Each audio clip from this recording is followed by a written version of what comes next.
हमेशा खुश रहो बिटिया। I am JV doctor Anamika Aharwal, associate professor in the department of science and technology at Jayoti Vidyapeeth Women's University, Jaipur. Today I am going to take the lecture on the topic textures. Texture होते क्या हैं? ठीक है, texture एक is a kind of, you can say, micro benchmark होते हैं जो कि मॉडल होते हैं आफ्टर द विस्कंसन बेंचमार्क। ठीक है, तो जितने भी जो रिलेशंस और क्वेरी वर्कलोड होते हैं वो इस तरह से डिज़ाइन किए जाते हैं कि उनके जो डिटेल एनालिसिस हो और वो कैसे सिस्टम से जो डिफ़र हो सके कि उनकी जो परफॉर्मेंस के बेसिस पे कैसे वो उसको एनालिसिस कर पाएँ। ठीक है, और सिस्टम को आप कैसे रिस्पॉन्स टाइम के थ्रू आप मतलब उसको कंपेयर कराते हो। ठीक है, जो जितनी भी सारी आपके जो ओवर टेक्स्ट होते हैं, रिलेशन के एट्रीब्यूट्स होते हैं, सबकी जितनी भी क्वेरीज होती हैं उनमें जितने भी रिस्पॉन्स टाइम लग रहा होता है उसके बेसिस पे। ठीक है, तो इसके लिए क्या हुआ, जो सेलेक्टिविटी थी क्वेरीज की और उनको जो अपन कंबाइन करते हैं, ये दोनों के वेरिएशन होता था इन दोनों में। ठीक है, तो इसलिए जो सिस्टम परफॉर्मेंस जो कंपेयर की जाती थी डेटा सेट के, तो वो साइज़ के अकॉर्डिंग कंपेयर की जाती थी। ठीक है, अब जो टेक्सचर फ्रेम आया उसमें क्या आ गया, आपका डेटाबेस आ गया, वर्कलोड आ गया, एवेल्युएशन स्पेसिफिकेशन आ गया। ठीक है, अब इस डेटाबेस में क्या होता था, जो बहुत सारे रिलेशंस होते थे जैसे कि टेक्स्ट टाइप और रिलेशनल एट्रीब्यूट्स, और जो जितने भी क्वेरीज होते थे वो इस तरह से कंस्ट्रक्ट की जाती थी कि जो ये कहाँ से जो क्वेरी टेम्पलेट होती थी बहुत अलग अलग जगह से, उसके बेसिस पे ये कंस्ट्रक्ट की जाती थी। ठीक है, एक डेटाबेस और एक क्वेरीज, मान लो आपको गिवन है मल्टीपल जितने भी सिस्टम्स हैं उनको आप किससे वैल्यूएट करोगे, उसके रिस्पॉन्स टाइम से वैल्यूएट करोगे। ठीक है, अब बात करते हैं कि जो डेटाबेस है जो स्पेसिफाइड है according to data gen module, इस मॉड्यूल में क्या था कि आप can use either real data, आप रियल डेटा यूज़ कर सकते हैं अगर अवेलेबल है तो, या फिर it can produce synthetic data, या फिर सिंथेटिक डेटा उसको यूज़ कर सकते हो। ठीक है, अगर हम डेटा जेन की बात करें तो it is composed of text gen and rel gen which are used to populate the text and relational attribute values respectively.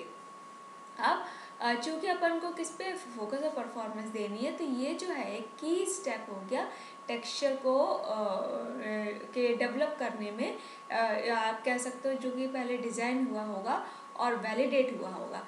ठीक है, एक किसके लिए, नॉवल सिंथेटिक डेटा जनरेटर के थ्रू। ठीक है, अब जो टेक्स्ट जनरेटर टेक्स्ट जेन है वो क्या बोलते हैं, एक यूनिक होता है क्योंकि उसके लिए एक अलग से जनरेट किया जा रहा है। उसमें क्या होता है, जितने भी ये जो टेक्स्ट जेन है, it is able to capable to of accurately scaling up and input seed text collection while preserving important data characteristics. तो the benefit of such a synthetic generator are, पहला क्या हो गया, डेटा अवेलेबिलिटी, डेटा की availability बहुत important है। ठीक है, दूसरा हो गया एक्सपेरिमेंटल कंट्रोल, इसमें क्या हो गया कि यूज़र जितना भी होगा वो जितनी भी लार्जर और पब्लिकली अवेलेबल डेटा सेट होगा जो कि हो सकता है अप्रोप्रिएट ना हो, जैसे कि collection of large document of multiple language में स्क्रू रिजल्ट्स। ठीक है, अब एनॉर्मिटी में क्या होता है, text gen can be parameterised using statistical model parameters estimated from a seed corpus. As a result, third party can evaluate the texture benchmark on behalf of user without access to the user's text data. Okay, so हम यहाँ पे क्या है, इसको जो इसलिए हमने जो एक बेंचमार्क इंट्रोड्यूस किया, उस बेंचमार्क को हमने बोला टेक्सचर। ठीक है, तो टेक्स्ट अंडर रिलेशन उसको अपन बोलेंगे। ठीक है, इसका फुल फॉर्म है।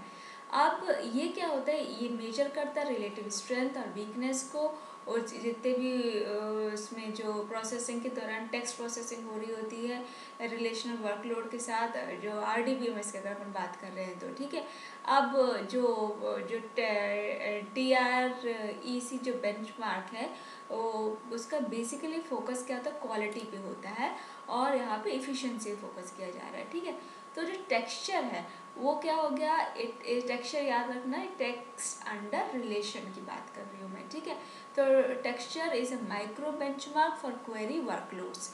ठीक है। And consider 2 central text supported issue that previous benchmark did not, जो पहले ये नहीं कर पाते थे बेंचमार्क, ठीक है।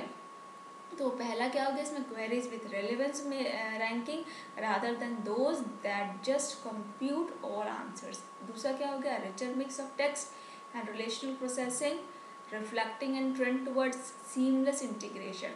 तो जब ये आपका जो बेंचमार्क जो है डेवलप हो गया, ठीक है, हो रहा, तो इसमें क्या होता है कि एक जो इसमें प्रॉब्लम को जो भी जितने, ऑब्वियस सी बात है, जब इतना लार्ज टेक्स्ट कलेक्शन होगा तो सीधी सी बात है कहीं ना कहीं कोई इशू भी जनरेट होगा, तो वो क्या होता है परफॉर्मेंस पे रिफ्लेक्ट करेगा, ठीक है। तो ये एक सीड पॉइंट हो गया कहाँ किसकी वजह से ये चीज़ हुई है, तो वो जो सीड है जो कलेक्शन हो गया, ठीक है। तो ये this is essential for the control study of specific data characteristics, ठीक है। अब हम बात करते हैं कि इसमें जैसे ये डायग्राम देखते हो, टेक्स्ट बेंचमार्क, इसमें इंफॉर्मेशन सिस्टम हुआ, डेटा मैनेजमेंट सिस्टम, इसको हमने किस में डिवाइड किया है, database design model, relational database model, अब फिर डेटाबेस मैनेजमेंट सिस्टम इंजन्स को क्वेरी लैंग्वेज और रिलेशनल डेटाबेस क्वेरी लैंग्वेज में। अब इंफॉर्मेशन रिट्रीवल की बात करते हैं तो यहाँ पे इंफॉर्मेशन रिट्रीवल क्वेरी प्रोसेसिंग, तो ये हमारा इंफॉर्मेशन इसका सिस्टम को अपन जो डिवाइड किया है वो टेक्सचर बेंचमार्क हो गया, ठीक है। तो ये जो टेक्सचर है, ओके, तो text under relation differ from other text benchmark in 3 fundamental ways, 3 अलग तरीक़ों से वो अलग होता है। पहला क्या हो गया, the definition of performance focuses on system response time, ठीक है। दूसरा क्या हो गया, प्रीवियस जो आपका डेटाबेस था that have also used response time as their primary metrics, ठीक है। अब थर्ड की अगर बात करते हैं तो texture measures performance at the end to end text processing task which includes parsing, evaluating queries, okay, तो and integrating results with relational data, ठीक है।